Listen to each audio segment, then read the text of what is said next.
नमस्ते। Divine journey में आप सभी का स्वागत है। सवाल ये है कि गुरु होता क्या है। गुरु का मतलब कोई उपदेश, सिद्धांत या विचारधारा नहीं है। इसका मतलब बस कृपा है। अगर आपके जीवन में कृपा की चिकनाई नहीं है तो आपके पास जो कुछ भी है वो किसी न किसी रूप में आपके खिलाफ काम करेगा। अधिकतर लोग आमतौर पर उसी चीज़ से कष्ट झेलते हैं जिसे उन्होंने काफ़ी मेहनत से हासिल किया होता है, जैसे उनका कारोबार, करियर, दौलत और परिवार। ऐसा सिर्फ इसलिए होता है क्योंकि भले ही अपने जीवन के इन सभी हिस्सों को इकट्ठा कर लिया है, लेकिन उस हिस्से के बीच में कोई चिकनाई नहीं है।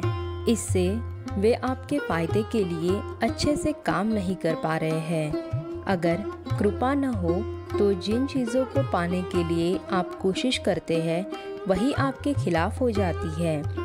गुरु पूर्णिमा सिर्फ एक प्रतीक नहीं है। इस दिन पृथ्वी पर जो होता है उसकी वजह से भी इसका महत्व है। ग्रीष्म संक्रांति के बाद पहली पूर्णिमा गुरु पूर्णिमा के रूप में मनाई जाती है। इसी दिन आदि योगी आदि गुरु बन गए थे। प्रथम योगी ने खुद को प्रथम गुरु बना लिया था।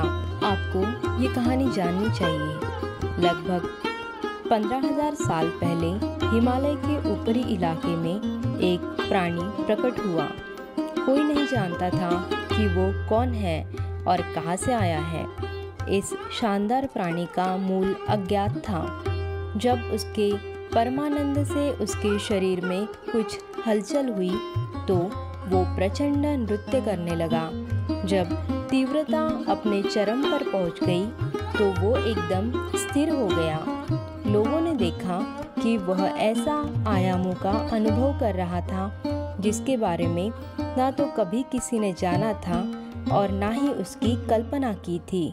उसका परमानंद और तीव्रता से उसे अपने भौतिक रूप से परे ले गए। एक मनुष्य को ब्रह्मांड के साथ मेल में देखकर वे उसे योगी बुलाने लगे। क्योंकि वे पहले योगी थे इसलिए वे आदि योगी हुए। जब उसकी अचलता लगातार कई साल तक बनी रही तो दर्शकों की भीड़ छटने लगी। सिर्फ 7 साधक ही वहाँ बने रहे क्योंकि वे खुद को उनसे दूर नहीं कर पा रहे थे। आदि योगी ने योग के गहन विज्ञान को उनकी पूरी गहराई और आयाम में उनको दिया। उन्होंने मुक्ति के 112 तरीके सिखाए और अपने शिष्यों को सृष्टि के सबसे गहरे तल तक पहुंचने का तरीका बताया। योग की इस शानदार अवस्था में सृजन और असृजित के कई रहस्य उनकी जटाओं पर उतर आए। आदि योगी की वह दृष्टि अथाह और भव्य थी और ब्रह्मांड के अथाह रहस्यों से भरी हुई थी। ऐसी अभिभूत कर देने वाली दृष्टि ऋषियों और देवी पार्वती ने कभी नहीं देखी थी। आदि योगी को परमानंद की स्थिति में देखकर देवी पार्वती ने कहा, मुझे वर चाहिए जो आपके पास है, मुझे तरीका बताइए। आदि योगी ने उन्हें अपने अंदर समा लिया और अपना एक हिस्सा बना लिया, इसलिए वे अर्धनारी है। एक आदर्श पुरुष जिसका एक हिस्सा स्त्री का है।